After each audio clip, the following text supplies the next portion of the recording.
Assalamualaikum warahmatullahi wabarakatuh. Saya di sini akan mempresentasikan hasil kerja individu sendiri, yaitu sejarah demokrasi dari demokrasi terpimpin sampai dengan era reformasi. Sejarah demokrasi Indonesia, kalau kita melihat dari sejarah perjalanan bangsa ini, terdapat 4 macam sistem demokrasi yang pernah diterapkan dalam kehidupan ketatanegaraan Indonesia.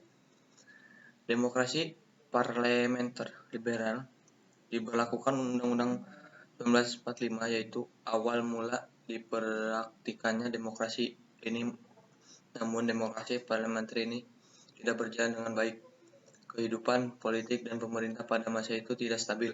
Akibatnya program-program yang dibuat pemerintah tidak bisa menjalankan dengan baik dan berkesinambungan. Demokrasi terpimpin. Pada tanggal 22 April 1959, Presiden Soekarno memberikan amanat kepada konstituante tentang pokok-pokok demokrasi terpimpin. Ada 5 pokok demokrasi. Yang pertama, demokrasi terpimpin bukanlah diktator. Yang kedua, demokrasi terpimpin cocok dengan kepribadian dan dasar hidup bangsa Indonesia.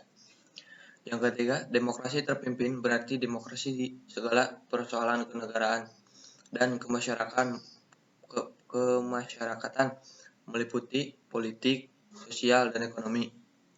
Yang keempat, inti daripada pimpinan dalam demokrasi terpimpin yaitu permusyawaratan yang dipimpin oleh kebijaksanaan.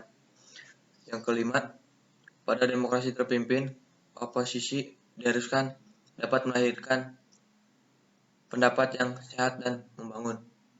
Sehingga demokrasi terpimpin seringkali menyimpang dari nilai-nilai Pancasila, Undang-Undang Dasar 1945, dan budaya bangsa.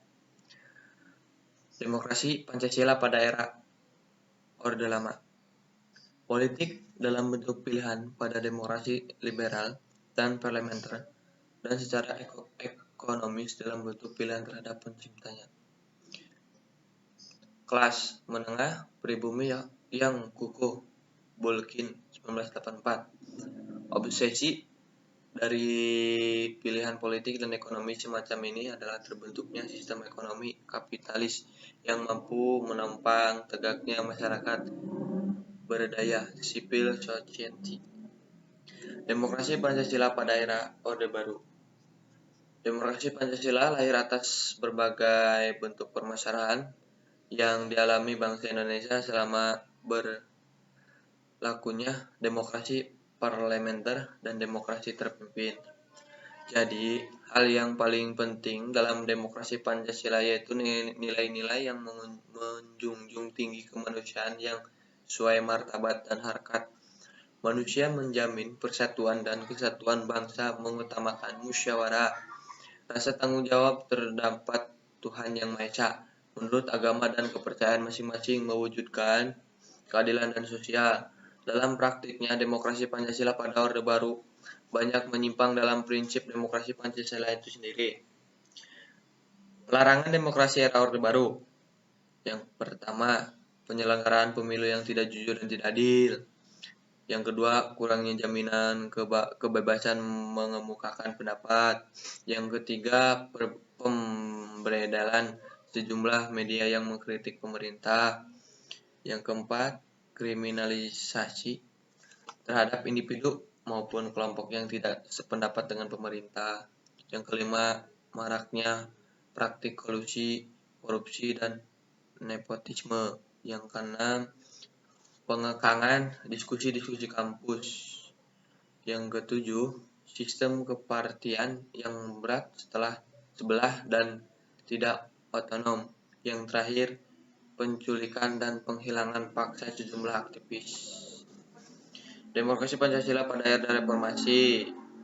Perbedaan demokrasi Pancasila pada era reformasi dengan era Orde Baru terletak pada aturan pelaksananya. Kita lihat pada peraturan perundang-undangan dan praktik pelaksananya.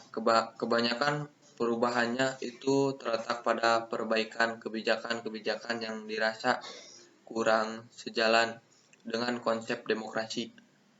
Beberapa perubahannya itu seperti pemilihan umum yang lebih demokrasi, lembaga demokrasi lebih berfungsi, mewujudkan kehidupan yang lebih demokrasi seperti halnya peraturan-peraturan yang dijalankan serta hukum, memaknai demokrasi Pancasila sebagai nilai-nilai budaya politik yang memengaruhi sikap hidup politik pendukungannya. Partai-partai politik kini lebih dapat mandiri. Jadi individualisme yaitu elemen terpenting dalam negara dan sistem yang demokratis.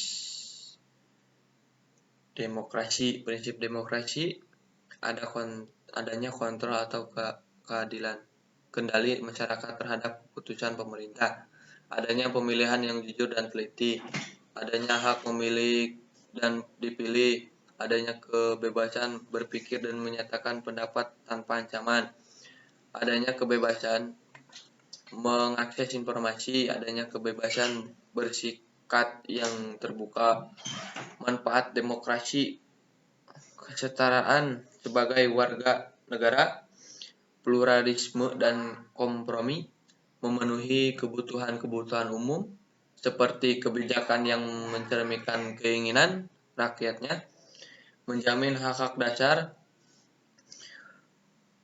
dan pembaruan kehidupan sosial. Terima kasih. Sekian presentasi saya. Billahi taufiq wal hidayah. Assalamualaikum warahmatullahi wabarakatuh.